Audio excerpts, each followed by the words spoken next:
Bonjour à toutes, bonjour à tous, bienvenue dans les Vendredis de la Recherche. Alors aujourd'hui, une émission très spéciale, vous le voyez, je suis accompagné de deux personnes. Aujourd'hui, c'est la journée de la résilience et l'université organise un événement en partenariat avec le Haut Comité à la résilience nationale.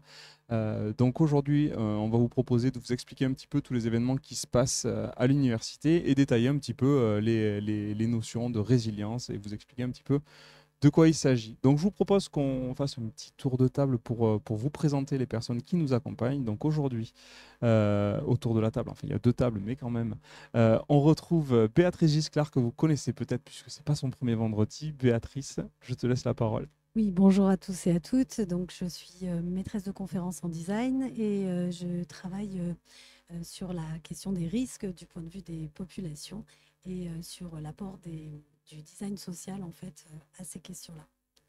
Merci. Et à côté, Monsieur Christian Sommade, bonjour.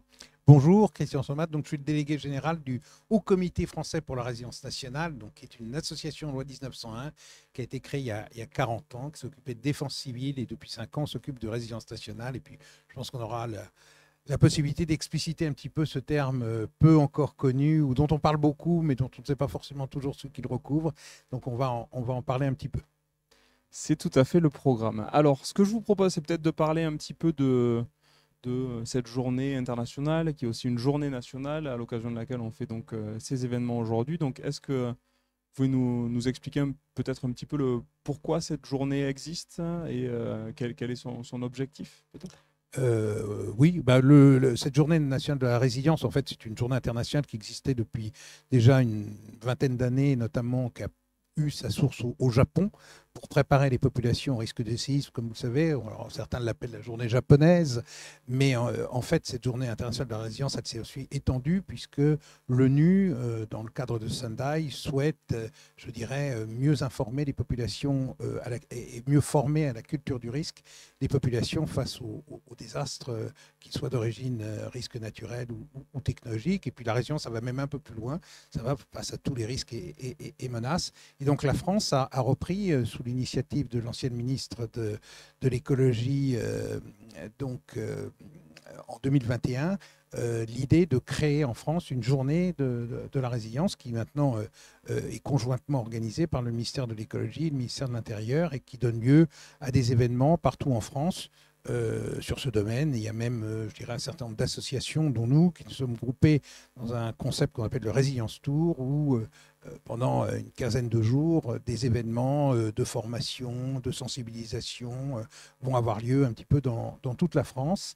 Je pense à peu près une soixantaine d'événements comme celui-ci, aujourd'hui à l'Université de Nîmes, pour sensibiliser les jeunes, mais pas seulement, les populations à toute cette notion à la fois de culture du risque, c'est-à-dire connaître les risques, comment se comporter face aux risques, et puis de résilience que je développerai, qui est un concept un peu plus profond que je développerai après. Oui, effectivement. Alors, c'est vrai qu'il y a beaucoup de notions autour de ce concept de résilience. Vous avez parlé de risque, de désastre, puisque c'est vrai que le terme de désastre à l'étranger, notamment au Japon, il est beaucoup plus employé que chez nous. Mais donc, tous ces termes-là, effectivement, on va en parler un peu plus quand on rentrera plus dans le vif du sujet. Donc, ne vous inquiétez pas. Et puis, si vous avez des questions, c'est assez facile. Il y a un chat sur Twitch, donc vous pouvez tout à fait, sur la colonne de droite, poser vos questions. On les voit, on a le chat sous les yeux. Donc posez vos questions. Si vous n'avez pas accès à la fenêtre, c'est parce que vous n'avez pas de compte Twitch, c'est gratuit, vous le créez, vous pouvez poser vos questions. Donc très bien, peut-être je vous propose de faire un petit point sur simplement, Béatrice, si tu veux nous présenter le programme de la journée. Qu'est-ce qui se passe aujourd'hui à Nîmes dans le cadre de cette journée? Alors déjà, c'est une première, parce qu'en fait, quand on a discuté avec Christian, parce qu'on se connaît sur des questions d'alerte, où j'avais eu l'occasion de travailler également avec des collègues comme Karine Weiss sur ces sujets-là. En fait, avec les actions menées par le Haut Comité, quand il nous a proposé en fait voilà, d'être l'hôte, on a trouvé que c'était particulièrement intéressant à double titre, puisque à la fois à Nîmes, il y a finalement énormément de formations en interne qui s'intéressent à ces sujets. On a d'ailleurs l'opportunité aujourd'hui d'avoir deux promos de master qui sont formés ainsi que des doctorants. Donc le master management et prévention des risques et le master psychologie sociale de l'environnement. Mais il y en a d'autres et d'ailleurs ce sera peut-être l'objet lors de prochaines sessions d'élargir, mais voilà, c'est une première, donc on l'a fait à l'échelle de l'université, c'est-à-dire on teste, on regarde comment on s'organise pour ensuite monter en échelle. Et il y a évidemment aussi du côté de la recherche où depuis longtemps, à la fois évidemment avec le laboratoire Chrome qui s'intéresse aux risques chroniques et émergents, mais également dans d'autres laboratoires comme justement là où je suis à Project, où on va s'intéresser à ces questions-là. Alors on va moins parler de résilience, on va plus être sur le volet vulnérabilité, mais qui est forcément étroitement lié à ces questions de résilience. Donc en fait, on s'intéresse vraiment au titre de la recherche et au titre des formations à ces questions de risque, de catastrophe. Et pour le programme de la journée, donc là, on sort de la matinée qui est encore en train de se poursuivre. On a eu l'occasion justement d'avoir une grande présentation par Christian, alors très dense parce que c'est un vaste sujet, de revenir un peu sur les fondamentaux et d'en faire profiter les étudiants et des collègues chercheurs.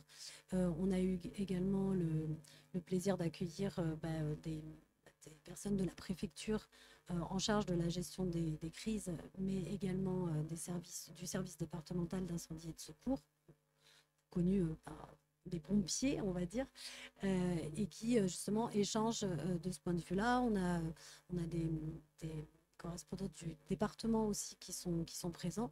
Et le CHU n'a pas pu ce matin, mais ils étaient aussi invités. Et en fait, l'idée, c'est vraiment justement la résilience, elle commence aussi par un maillage territorial des acteurs en fait de la crise et de la prévention, forcément étroitement liés. Et c'est d'accompagner en fait ces liens, ces échanges et d'être comme un hub finalement de soutien là-dessus. Et la deuxième partie de la journée, en fait, le Haut Comité, à travers Christian, a organisé un exercice de gestion de crise pour les étudiants et en fait de les accompagner justement dans cet apprentissage de qu'est-ce que c'est qu'une bonne gestion de crise. Et on conclura la journée par une conférence avec nos collègues sur les risques nucléaires, donc avec un intervenant à 17h30 qui viendra nous témoigner en fait de ce qui s'est passé à Fukushima et d'ouvrir sur les perspectives en France pour le nucléaire. Merci Béatrice. Ce qu'on peut dire, alors c'est vrai que nous, dans l'organisation, c'est ce qui est, je trouve, notable sur cette journée-là, c'est les retours qu'on a eus des intervenants et même des personnes qui n'étaient pas forcément concernées directement par la journée, qu'on n'avait pas forcément invitées parce qu'on ne pensait pas que ça allait forcément trop les intéresser. Les retours ont été très très positifs, très très vite en fait. C'est-à-dire que tout le monde, on se rend compte que ces thématiques-là, bon, nous, le risque, c'est vrai que c'est identifiant pour l'Université de Nîmes, mais quand on organise des événements autour de ces thèmes-là, finalement, on se rend compte que tout le monde se sent très vite très concerné et c'est vrai qu'on ne s'attendait pas à ça, mais on a eu énormément de retours très positifs qui nous encouragent beaucoup à réitérer ce genre d'événement. Donc déjà, on peut dire que c'est une première édition, mais c'est une réussite et donc ça nous encourage vraiment à continuer. Peut-être qu'on va rentrer maintenant dans le vif du sujet et expliciter un petit peu plus les termes. Donc il y a une journée internationale, oui, il y a plein d'événements qui se déroulent, mais finalement, pourquoi le terme de résilience qui finalement dans le vocabulaire courant français a fait une irruption assez récente, pourquoi ce terme-là aujourd'hui tout le monde s'en empare, et c'est pour ça que je parlais des partenaires qui ont eu un retour très positif très rapidement. Aujourd'hui tout le monde se sent concerné, et comment on pourrait le définir et comment on explique que ce soit devenu aussi rapidement un terme aussi central, alors que ce soit dans les politiques publiques ou même dans les actions qu'on peut retrouver dans des journées comme celle-ci.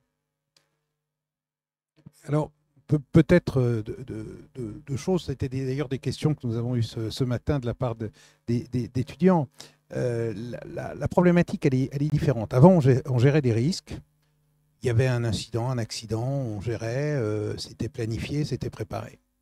Aujourd'hui, on est dans un monde qui est un peu différent, qui est très lié par la mondialisation, par les interdépendances, par les besoins technologiques. Je veux dire, toutes les entreprises, vous privez les gens d'Internet pendant 24 heures et vous voyez ce que ça fait sur un plan économique et social. Voilà, donc on est dans un monde qui est différent de celui d'il y a 20 ou 30 ans où on gérait les crises, je dirais, sectorielles, ponctuelles et limitées. Je pense que la crise du Covid, et ça l'a montré d'ailleurs aussi au plan européen, la guerre en Ukraine, ce que l'on voit au plan international, les mouvements géopolitiques et les impacts consécutifs de la mondialisation nous entraînent vers des nouveaux territoires en matière de crise. Et ça, la Commission européenne l'a bien compris, puisqu'elle a fait de la résilience, juste après le Covid, je dirais une stratégie européenne.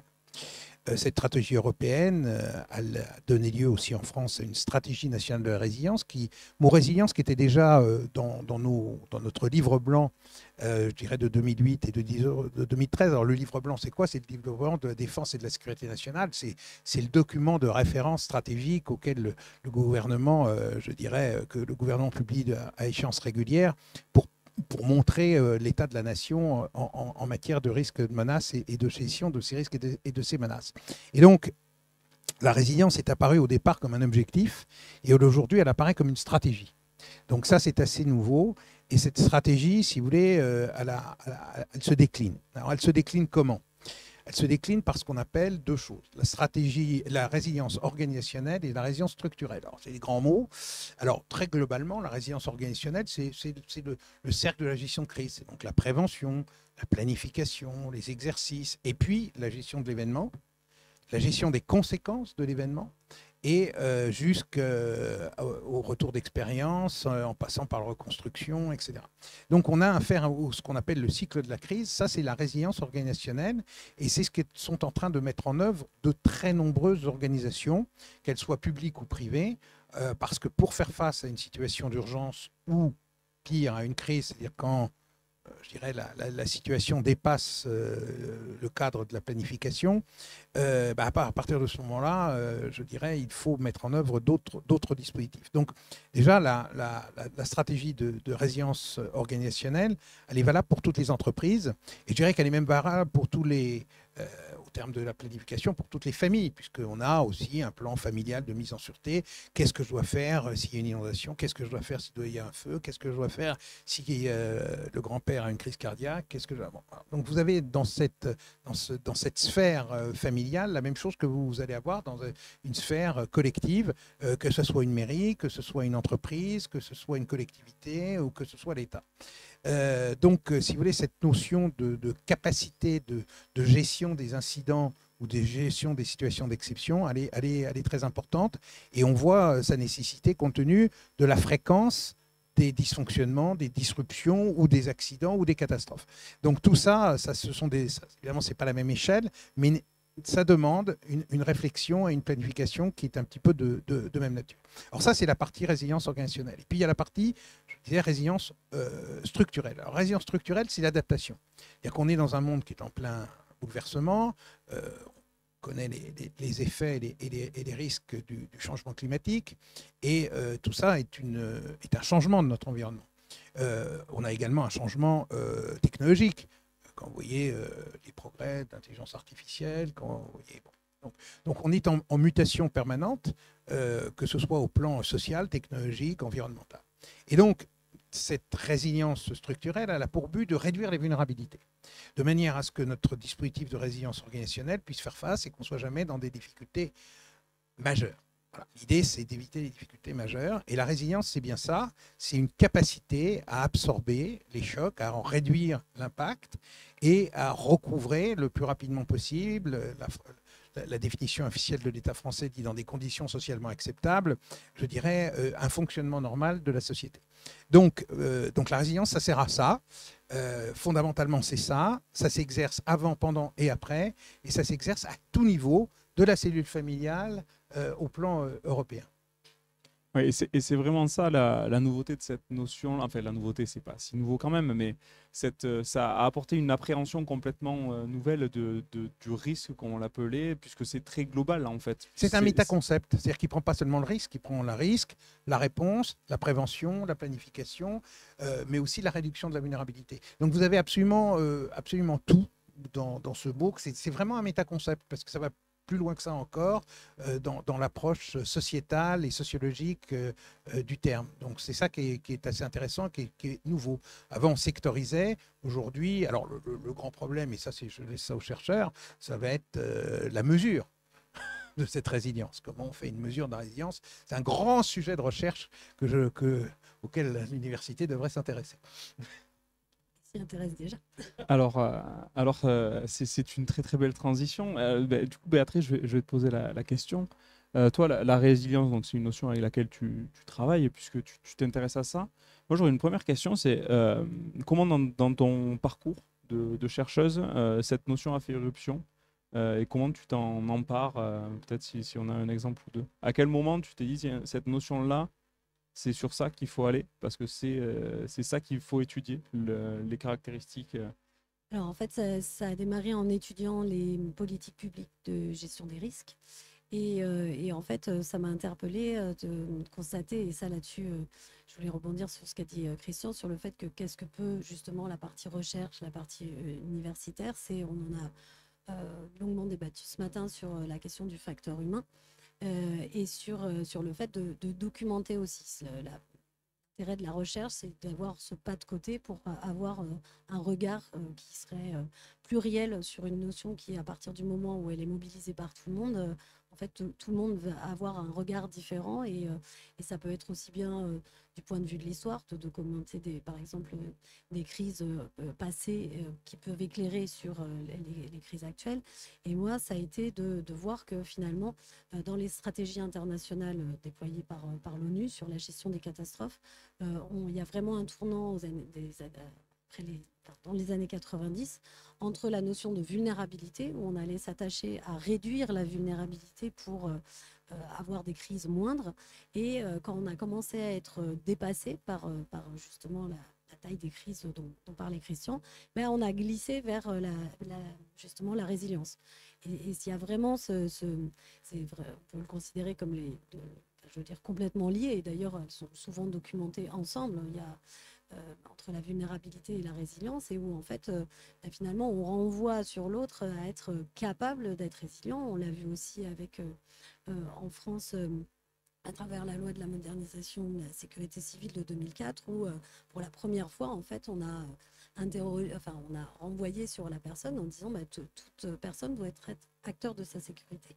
Et c'est un tournant majeur, et ça là-dessus, le comité qui ne s'appelait pas comme ça à l'époque avait largement documenté ces aspects-là sur la question de la population, et c'est toujours en interaction, c'est-à-dire que en fait, à la fois l'État et ses services doivent être résilients, et puis de l'autre côté, si le citoyen n'est pas alerté, si le citoyen en fait n'est pas en capacité de faire face, il ne sera pas non plus résilient, et par là même la société entière ne le sera pas.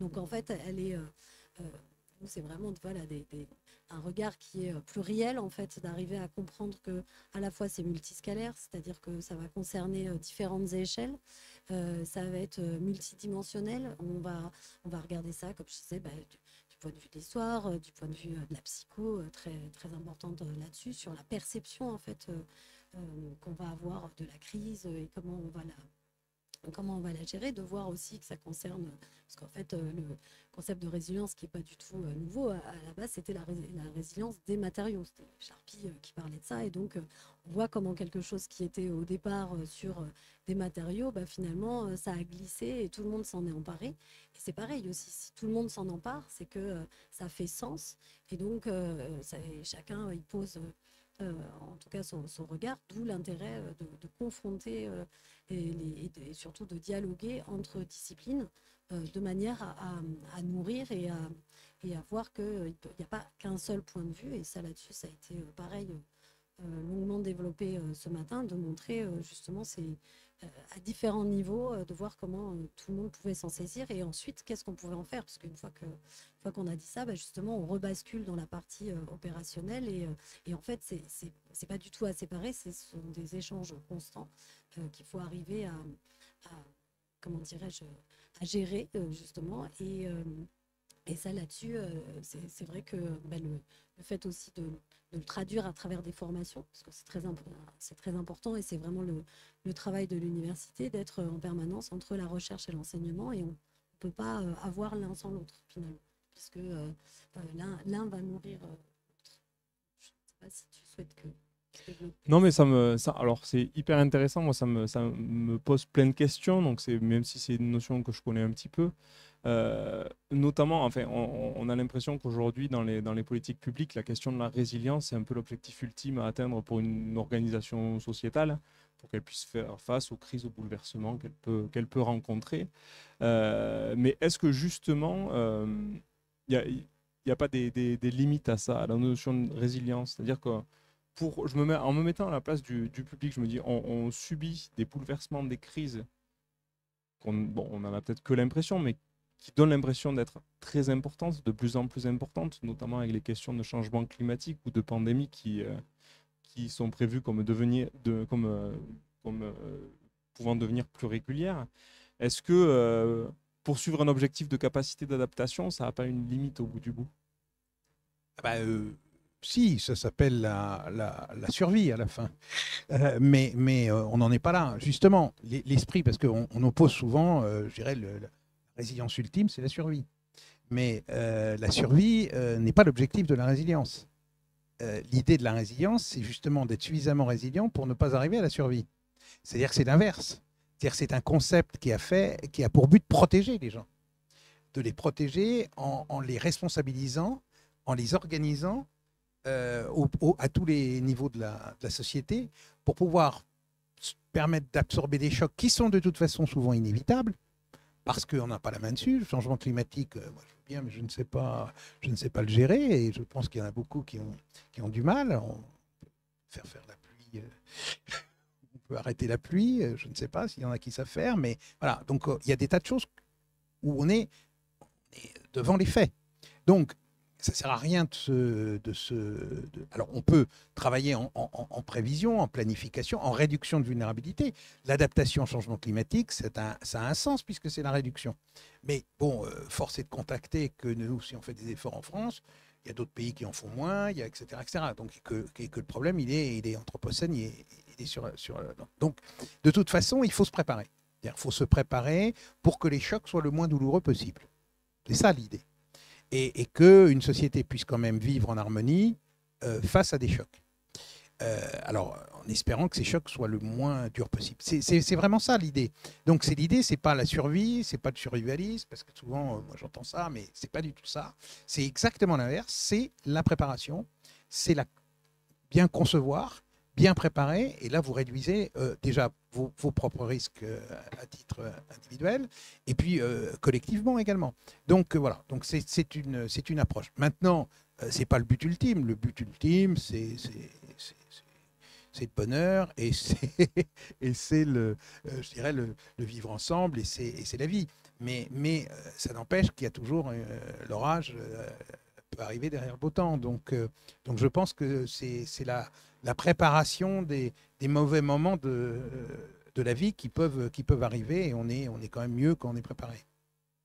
Même si je peux Oui, permettre vas-y, juste une intervention sur le côté où après, je veux dire, on peut aussi se dire que, alors il y a 2 points, il faut réagir. Déjà, le fait que on peut être résilient à une certaine échelle et pas résilient à une autre, c'est-à-dire que dans une crise, finalement, on a réussi à réorganiser les choses, mais des individus, eux, n'ont pas réussi à faire face. Et c'est des collègues qui travaillent sur le syndrome post-traumatique et sur ces questions-là. Donc, à quelle échelle on le regarde et selon quel point de vue. Et puis ensuite, le changement climatique, c'est pas non plus une fatalité. On dit bien l'anthropocène, ça veut bien dire que c'est quand même nous qui avons contribué à cela. Oui, et donc, il y a aussi des possibilités de... je veux dire, il y a des quand on parle possibilités de d'action en scénarios, amont, mais ça n'empêche pas déjà, de se préparer voilà, et puis, à ce qui et puis pourrait surtout, arriver. par essence, je veux dire, le risque, c'est quelque chose qui n'est pas encore actualisé. Sinon, on est dans le danger, on est dans l'aléa Voilà, donc en fait, il y a toujours des possibilités d'agir. Et c'est aussi à ça que, je veux dire, avoir une meilleure compréhension, former et puis être en capacité d'infléchir des comportements et pas uniquement de se dire, enfin, voilà, quand Christophe disait que la résilience était aussi avant, c'est pas seulement de le subir et de voir, parce que finalement, si on n'est pas mort, on est résilient. Donc il y a quand même des leviers d'action qui sont importants aussi à C'est ce qui en fait le méta-concept intéressant, c'est que c'est pas post-crise, c'est anté-crise. C'est anté pendant post. Hein. Bon, alors si on reprend la partie de la planification, vous savez, le plan n'est rien, la planification et tout, disait Eisenhower, mais c'est vraiment ça. C'est-à-dire qu'à partir du moment où vous savez planifier, organiser, et que vous êtes prêt à un certain niveau de risque ou d'agression, à partir de là, vous saurez mieux gérer, même si c'est un peu différent, même si la crise a une autre dimension, une autre logique, vous aurez quand même un mental qui vous préparera beaucoup mieux que si vous n'avez rien fait. Mais de toute façon, la résilience, c'est agir avant. Et tout ce qui est en réduction de risque, tout ce qui est en réduction de vulnérabilité est toujours très bon à prendre. Très bien. Eh bien, merci beaucoup à tous les deux pour toutes ces explications. Merci d'avoir assuré ce vendredi de la recherche avec moi. Donc aujourd'hui, c'est la journée internationale de la résilience. On est en plein d'événements. On espère un événement qui pourra se reconduire dans les années futures, mais on n'en doute pas. Donc merci d'avoir participé. Merci à vous de nous avoir regardés, de nous avoir suivis. Et puis, on vous souhaite une bonne continuation, une bonne après-midi pour cette journée de la résilience. Bonne journée et bon week-end à tous. Et à très bientôt.